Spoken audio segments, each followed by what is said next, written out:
Welcome back to the Daily Fix, 4:30, and it's the time of the week every Monday where we have Lea Stening in from Lea Stening Health. She's a dietitian. Afternoon, Lea. Hi. And you're here to answer all of our questions. I'll do my best. You do your best, yes. But you're pretty good. We've tested you so far, so it's okay. Yeah. Now, the big thing you want to talk about today was trends. So Sure. health trends and all these juicing detoxes and stuff. Yeah. Why do you want to talk about that? Well, because so many people are doing it, aren't they? Everyone's interested in it, you know? Yeah. And where did these cleansers come from? You know, we had that question from Lucy. She wrote in and said, you know, if I've been out and drinking, is it safe to come back and get onto a detoxing system? And, Yeah, is that going to help? Is it going to help? Is it? No, not really, because one of the problems about a hangover is that you're Yeah. dehydrated. Right. You know? And once you start pushing in a whole lot of fluids into your system or taking laxatives, Yeah. so the idea is that you clean yourself out, right? That's the whole Yes. idea. And I guess after you feel hungover, you feel like you're full of toxins, so you've got to get rid of it all. In actual fact, doing all that just is washing out a lot of extra body fluids. You're also upsetting the electrolytes in your body Okay. that affect fluid balance. So that can affect your blood pressure. So that can make you dizzy and headachy more than you would be. So that can make your hangover worse if you're doing a juicing diet. And the other thing is you're taking by having a cleansing or detoxive system, you're washing away the very bacteria in your gut that are helpful in protecting your gut and helping your body to recover. So it's not such a great idea. No. Okay. So what should you be doing then? If you're hungover and you don't want to wake up on Monday feeling awful for work. Probably try not to drink as much or take Okay. a couple of Panadol the night before and have some fluid. Definitely hydration's an important part. Yeah. The idea of actually pushing the whole thing through your body faster isn't such a good idea. I think we need to remind everybody that our body's beautiful. It's already got its own little system for clearing out waste. Yeah. So we've got our lungs, we've got our kidneys and our liver and our skin. All of those things are there naturally to try and keep the toxic levels down. Right. But I am really interested in these days the biggest trend is juicing. You only have to turn on TV and every day there's a new... everywhere, isn't it? All these, it's a big business and Yeah. people have to see that's exactly what it is. I mean, we've got now different menus, we've got different diets, we've got machinery, we've got all the kitchen gadgets and recipes. Do you know there's a recipe out there that says, you know, when you're going to get into juicing, you should start out by having your cucumber, your fennel and bringing in that with celery and mix that up, and then you go on and add endives and dandelion, and then you get to hardcore stuff of the kale and the cabbage. And you're mixing all that up together, and you know if you want to make it a whole day's diet, you can throw in some protein in the form of raw egg, and then some fat in the form of coconut cream and butter. And the thing is, mixing all these things up and taking that, sure, have a juice if you want to as part of a healthy diet, but if you depend on those sorts of foods all the time, you can end up with problems because throwing raw egg into things could endanger you to have salmonella, and throwing in a whole lot of extra fat is actually going to add extra saturated fat to your diet, which could raise your cholesterol. So my thing with all of these things is just say, look at it as a healthy thing. Your body has got a function, you know, our body's there to protect us. Your teeth are there to use. You know, when you juice food up, you deprive your body of work. Because, you know, I guess it sounds exciting that you can juice up vegetables and give it to your child who may not be happy about eating vegetables. And, I mean, it sounds great. Or you might have somebody who is very busy lifestyle, hasn't got much time to cook, and so the idea of juicing their vegetables, doing it raw. Suddenly you've got your veggie intake. Yeah, it sounds like easy, but I'm sorry, there's a but. Oh, it always is, isn't it? No, it sounds like a real killjoy, and I promise I'm not. But the fact is, you've got teeth for a reason. They help to make your jaw work, and you know, for growing children, being able to actually chew is an important part of the development of their jaw and their teeth. Plus, when you start chewing, saliva comes into your mouth, and that's got special enzymes to break carbohydrate down. And all that fibre that's actually in vegetables has a function because it bulks up inside us, so it makes us feel full. And it also feeds the bacteria that protect our gut. So when you start juicing, you're depriving your body of work. You're depriving your body of exercise, and you're actually depriving your body of protection. Wow. Okay, so it's quite serious. Well, it is. It's costing people more because they're having to eat food that doesn't last as far. So they're eating food that doesn't drive them as far into their day. So they're hungry all the time. So then they go and eat more. Yes, and they need more and more juice. So people do go into juicing diets thinking they're going to lose weight. You know, need to be careful about that. Okay. So That's interesting. All right, so juicing diet's not such a great idea, but you mentioned as part of a healthy diet, it can be okay. Yeah. So how often are you talking about? Like, are you saying a glass of juice a day? Is that too much? Yeah, I think it comes down to what's in the juice. I think Okay. people have realised that sugar's an issue, and you had a program about that recently. So, you know, everyone's aware that sugar's important, but when you grind up vegetables instead, you have to be careful that you're actually exposing your teeth to acids they wouldn't normally get. Right. Because those acids don't normally come until further down into our gut. Okay. And the other thing is vegetables are high in fructose. So Yes. we know that that's coming into too soon into the system before it's had a buffering effect of the acids in our stomach. So I would say if you're having juice, have a glass maybe a day as part of a healthy diet. But be careful what you actually put into your juice. There's been a lot of interest in kale. Yes. Yeah, kale's the latest thing. Bit popular. Well, it's a very, very good vegetable. It truly is. It's got a lot of vitamin A and K and C and calcium and things. Yeah. The problem is that vitamin A is a good nutrient, but it's a vitamin that's stored. It's fat soluble.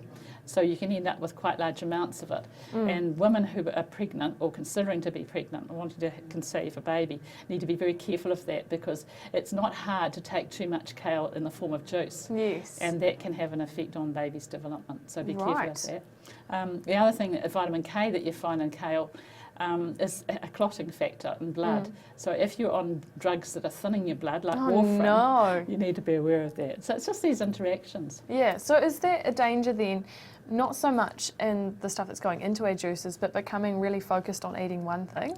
I think that's right. I think we need to have a varied diet. We need to have a mixture of hot, cold, cooked, raw. Yes. You know, we need to enjoy our food, because that's also a really important part of it. And Okay. not put superpowers onto any one food, but rather try and get a mixture of things. And you know, I mean, beetroot is another thing that's become very interesting because it's got nitrate in it. Okay. And they think that that's a really useful thing for sports people, because they've discovered that taking in beetroot and some certain green foods contain a lot of nitrate as well, has the effect of actually increasing, improving blood flow Yes. and muscle contraction and glucose uptake. So it improves our efficiency. Right. And they've actually done Be studies. great for that's- sports well, people. it can be. And the people are getting interested in beetroot juice. Yeah. And they've done some studies on that and found that's very effective, especially in cyclists Yes. who want to get out there and do better. And they've found that now they're working on the amount of dosage, when to have it, how much to have it, Right. before or after a race, mainly before. But the sort of work is now going into the science of how much do you have for people. Yeah. And that's the other issue, is that we're all at different ages and stages, just like the Yes. pregnant lady in a juice. I mean, so we have to try and balance out the messages we say about nutrition to help everybody at whatever stage they're at. And that's Sure. where dietitians come in, because we Yeah. always assess people first, find out what they're doing, and then fill that gap between what they are needing to do and what they're actually doing. That's the Of fun of course. it. So the tricky thing is that a lot of people have busy lifestyles. Yep. And so I'd imagine you have a lot of people coming to you and saying, well, you know, juices, they're the only way that I'm getting my fruit and my veggies. And I can't be cooking maybe beetroot and kale and stuff all day. So what would you say to someone who just doesn't think maybe that they've got the time to be cooking real food? It's really sad. I think that they really need to take stock of their lives, to be honest, and look at Okay. their efficiency and think, am I working so hard and such long hours? Have I really got a life anymore? Yeah. There's a big movement overseas now to slow food. And that maybe we need to slow down and enjoy the mindfulness of eating well and preparing food. And what is our message to our children? Are we saying that we're too busy that you just have anything you want, that you're going to grow out of love and fresh air? It doesn't work like that. You know? Yeah. Every system of our body needs extra effort. There's Okay. one other thing I've just thought of too. Yes. These days people are complaining a lot about bowel problems. They're saying they've got a lot of bloating, a lot of flatulence, all that sort of thing. Well, this is a real red herring, but a lot of the food we now juice up are very high in sulphur. Okay. Like the cabbage, the kale, all those vegetables that we're throwing in. Yeah. The very process of juicing puts in a lot of extra bubble and air into the things we're drinking. Oh. As we talked about last it's week, there's a creating lot this of- problem. Yeah, last week we talked about a lot of the soft drinks we're drinking. Yes. Carbonated drinks. All of that bubble's got to go somewhere. Right. And so we're sort of getting a lot more abdominal problems. I don't think just from the dairy-free and the glucose, gluten-free and the dairy-free issues we talked about last week, but also just the speed at which we're trying to live our lives, we're speeding everything up. In the process of that, we're taking a lot more air, a lot more refined foods than we really want to be. And I mean, people are saying they want real food back and that, hey, processed foods are so bad, but surely juicing is processing. Yes, that's a good point. It does take a bit of time. So what are you recommending then? If people go to the supermarket, the whole supermarket's full of processed food. Like there's lots of the natural stuff, but a good chunk of the supermarket, you'll find that it's got ingredients you've never heard of or can't pronounce. So what do you actually do when you go to the supermarket? Because that's the basis of it, isn't it? Great. How do you find... I think that first of all, when you come in the door, you find the fruit and veg department, don't you? So that's a good place to stock up. You know, they're saying on your plate, half your plate should be vegetables, so maybe that's where we should start, really get a lot of vegetables and be prepared to start learning how to cook them. Maybe that's where you need a dietitian.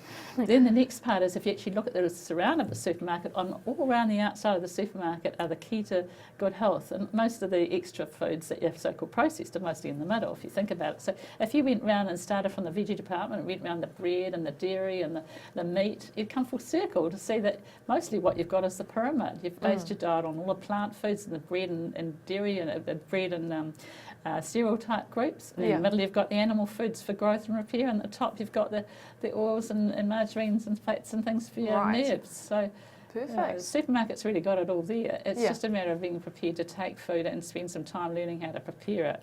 And I think that's where we're going now with children, is getting them learning more about cooking, and we really have to start with the parents, because you know, if we've got problems with health in children, it starts at number one, I'm afraid, to learn how to cook. Got to take responsibility. Now quickly, you've brought something in today, a graph, and I'd like to bring that in next week, put that on screen, all that. But it was good fats and bad fats. You had all the different oils and things that we use for cooking and all that, and I was surprised by some of the information on there. Do you want to just touch really quickly on that? Sure. I think that when we look at fat, there's a real big debate as to whether we should go butter or margarine, whether we should look at oils. And I think that the concerning factor is that when you look at the type of fat in our diet, it's not just about how much saturated fat. It's about how much poly and monounsaturated fats we're having, because in our diet today we already get an awful lot of saturated fat through any animal products we eat. So meat, any fish, any cheese, any dairy products, all of those things naturally have a natural amount of saturated fat in the diet. So the need to actually start adding a whole lot of coconut, for instance, which is a very high source of saturated fat, is debatable as to whether we need that, because if we increase our saturated fat, that in turn has the effect of reducing the amount of poly and monounsaturated fats we're getting, and they're the ones that help our brain and nerve tissue. So what's the saturated fat used for them? Well, we do use saturated fat for structure of our nerve cells, and it is very important for brain and for muscle tissue and for the general makeup of our body. So don't get me wrong, we need at least 12 to 15% of our calories coming from saturated fat. But the bulk of the rest should be coming from poly and monounsaturated fats that you get in grains and nuts and seeds and margarine and oils. So if we're looking at oils then, when you go to the supermarket, there's rice bran oil, there's canola, olive, there's so many different ones. If you're just needing a cooking oil or it's something that you're using every day, what are some of the best ones to be using? Well, I would say the one that's going to be the best one is going to be the polyunsaturated ones that are high in polys and monos, and that's canola oil. It's the one that's got the least amount of saturated fat in it. So I think, and that's often maybe not seen as the healthiest. I mean, it's an oil, but often people might say avocado oil or olive or something. Well, I mean, we're going full circle here. I think it really ties in with all the things we've just talked about today. Is I think that really the Mediterranean diet has the most to deliver to our health, because it's got all the emphasis on fresh fruits and vegetables. It's got the emphasis on using the oils, nuts and seeds and things like that. It's important that you use low-fat dairy products and low-fat cheeses.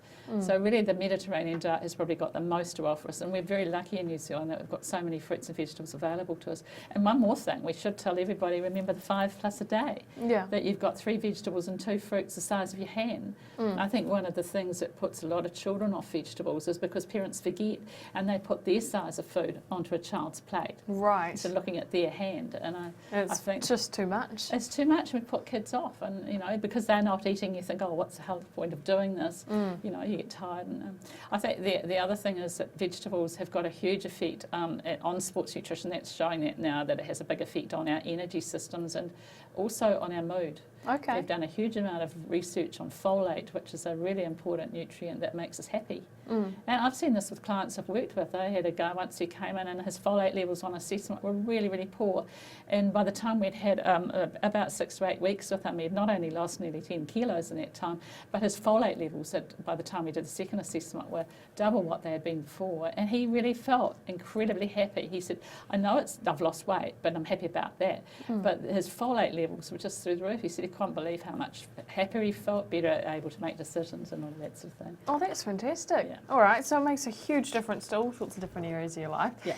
So we better leave it at that. Sure. But we'll come back again next week, and you're going to Yeah. bring in that graph. Sure, of and hopefully fats people will and- give us their questions because Yes. you know it is important that this program is driven by people in Christchurch. Yeah. That's what it's for, and I'm giving voluntary time because I want everyone to become healthier. Yes. And you know we want to hear from you. Perfect. Okay, well, thanks so much. Okay. Lea Stening Happy Health. You can go to her website if you like. We've got to go, but we're going to come back and talk about ancestry. Thanks to Consumer NZ, we've got a good report on should you really be going to websites to find out where your great-grandparents came from? We'll talk about that next on The Daily Fix.